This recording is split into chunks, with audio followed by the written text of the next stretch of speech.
Film एक साथ आ रहल बड़ुए, संघर्ष 2 हर हर गंगे। दोनों में कहीं ना कहीं रहुआ पार्ट बनी, उड़ते उड़ते खबर भी आवता कि दोनों में रहुआ काम के लिए बनी।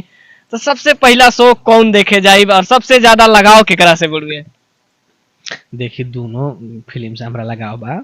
हाँ, हम अगर मान ली कि हम गाना में के दोनों फिल्म के हम गाना बनल रहे, हालांकि वो गाना नहीं खे शायद, लेकिन फिर भी हमारा लगाव बा, फिर भी जुड़ा बा, काहे भोजपुरी खातिर बा। ऐसा थोड़े बा कि हम जौन बना देब तो बढ़िया बनाई, हो सके ना पसंद आई, लेकिन नहीं खे फिर भी हमारा बहुत लगाव बा दोनों फिल्म से। और हम दोनों देखे जाए, 6 से 9 को देखब, 9 से 12 देखब, लेकिन देखब दोनों। ऐसा न हो सकता का कि 9 से 9 भाभी के भेज दे हर हर गंगे देखे, रउआ देखे चलिए संघर्ष 2 फेरा बाका ना दोनों आदमी देखल जी साथ है, जवना में टिकट पहले मिल जाए, मतलब जवना में टिकट पहले मिली। ई नहीं कनो फेरा कि भाभी को हो में रउआ है, दोनों आदमी देख लीजिए अब से देखा दोनों। अच्छा, भोजपुरी खातिर एक बहुत ही बड़ा बात पवन सिंह जी कह देनी काल के इवेंट में, हर हर गंगे के इवेंट रहे, लेकिन वहाँ संघर्ष 2 के बात भइल, जिक्र भइल। और भोजपुरी के जे शब्द होला छोटा भाई के डिनोट करे खातिर कि हमार हिट मशीन है, हमार छोट भाई है, संघर्ष 2 हमार फिल्म है, ओकरा खातिर जहाँ भी खड़ा होके कोई पवनवा सबसे पहला खड़ा हुई। एकरा बारे में का सोचे? देखी बहुत बढ़िया बात बा और बहुत खुशी के बात, मेरे से खुशी के बात हो ही नहीं रह सकत।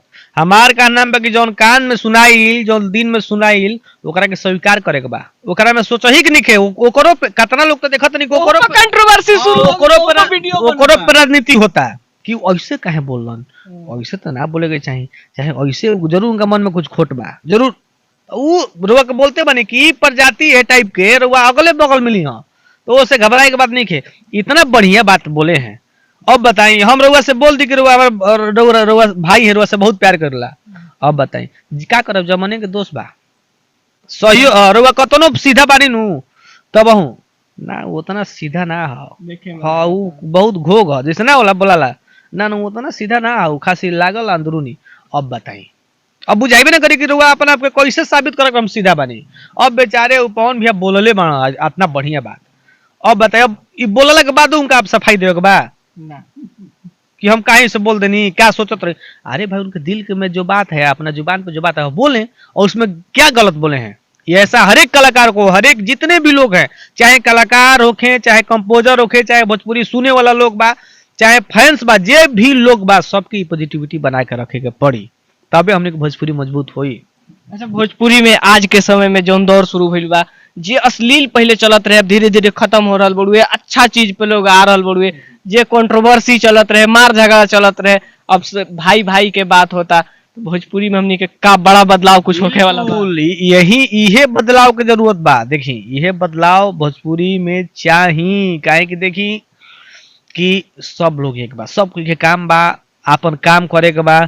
और वो अब बताई, रउरो न्यूज चलावता नहीं, और भी लोग न्यूज चलावता, काम करत जाई, रउओ पे मान ली कि केहू चलावता तो न्यूज चलावल छोड़ दे, हम ना छोड़ब, राउरी काम बा, उ करो उ काम बा भाई, सब कोई के अपन अपन काम बा, और जे मेहनत करी सब कोई बढ़बे करी, केहू केहू के रोक नहीं कर सकत।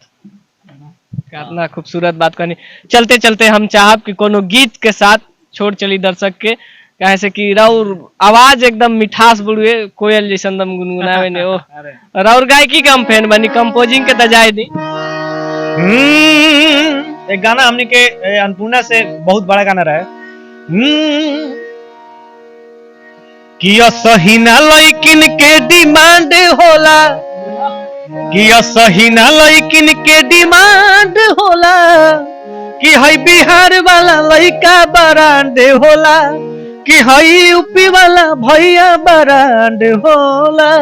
अच्छा, एगो राज खोल दी, गायक रही पहले कि कंपोजर रही? ना, हम देखी गायके रही, हमार एम गायके के रहे, हम कंपोजर बने, कंपोजर कोनो पोस्ट थोड़े रहे, ऐसा ना कि हम अनी तबे धुन बने, धुन तो बनते रहे, धुन गीतकार भी लोग बनावे धुन, अब मधुकर आनंद जी, छोटे बाबा जी, सब लोग बनावे, लेकिन हम अब व्यक्तिगत अपन नाम की अपन डाले स्टार्ट कनी, काहे कि एम तो हमार सिंगरे के रहे, हाँ बने सिंगरे आई रही, लेकिन समय के जौन जौन लिखल बताओ न होई।